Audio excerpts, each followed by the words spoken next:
கர்த்தருடைய பரிசுத்த நாமத்திற்கு மகிமை உண்டாவதாக. இன்றைய வசனம் ஏசாயா 43வது அதிகாரம் 1வது வசனத்தில், இப்பொழுதும் யாக்கோபே உன்னை சிருஷ்டித்தவரும் இஸ்ரவேலை உன்னை உருவாக்கினருமாகிய கர்த்தர் சொல்லுகிறதாவது, பயப்படாதே, உன்னை மீட்டுக்கொண்டேன், உன்னை பெயர் சொல்லி அழைத்தேன், நீ என்னுடையவன். நீ தண்ணீர்களை கடக்கும்போது நான் உன்னோடு தான் இருப்பேன். அப்போது இந்த வார்த்தை கேட்குற ஒவ்வொருத்தர் வாழ்க்கையில் தண்ணீரை போல பிரச்சனைகள் இருக்கா? போராட்டத்தின் மத்தியில், வேதனையின் மத்தியில், கண்ணீரின் மத்தியில் போகிறீங்களா? அப்போ தண்ணீரை போல பிரச்சனை வந்தாலும் ஆண்டவர் உங்கள் கூட தான் இருக்கிறேன்னு சொல்கிறார். இஸ்ரவேல் ஜனங்க கூட எகிப்து தேசத்துலேருந்து கானான் நோக்கி அவங்க போகும்பொழுது செங்கடல் அவங்களுக்கு தடையாக வருது.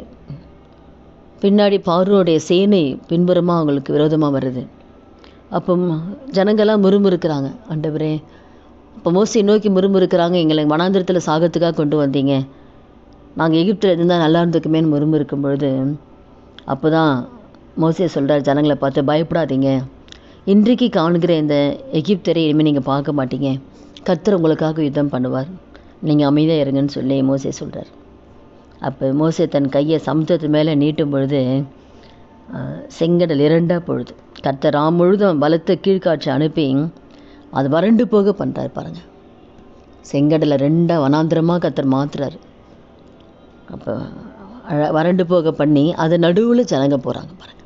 வழியே இல்லாத அந்த இடத்துல ஆண்டவர் செங்கடலே பிளந்து ஒரு வழியை உண்டாக்கி அங்கிருந்து ஆண்டவர் இஸ்ரவேல் ஜனங்களை கானான் நோக்கி கர்த்தர் கடந்து போக பண்ணார். பின்புறம் அந்த பார்வோன் சேனையெல்லாம் அந்த கடலுக்குள்ளே வரும்பொழுது ஆண்டவர் எல்லாத்தையுமே தண்ணீரினால் அவங்களை மூழ்கடிக்கிறார் பாருங்கள். எத்தனை ஆச்சரியமான தேவன் நம்மோடு கூட இருக்கிறார்ப்பாங்க. இதனால் கூட இந்த வார்த்தை கேட்குற ஒவ்வொருத்தர் வாழ்க்கையிலையும், உங்கள் வாழ்க்கையில் பிரச்சனைகள் இருக்கா, போராட்டங்கள் இருக்கா, தண்ணீரை போல பிரச்சனைகள் முன்பாக இருந்தால் கூட ஆண்டவர் வந்து உங்களுக்காக கர்த்தர் யுத்தம் பண்ணுவார்.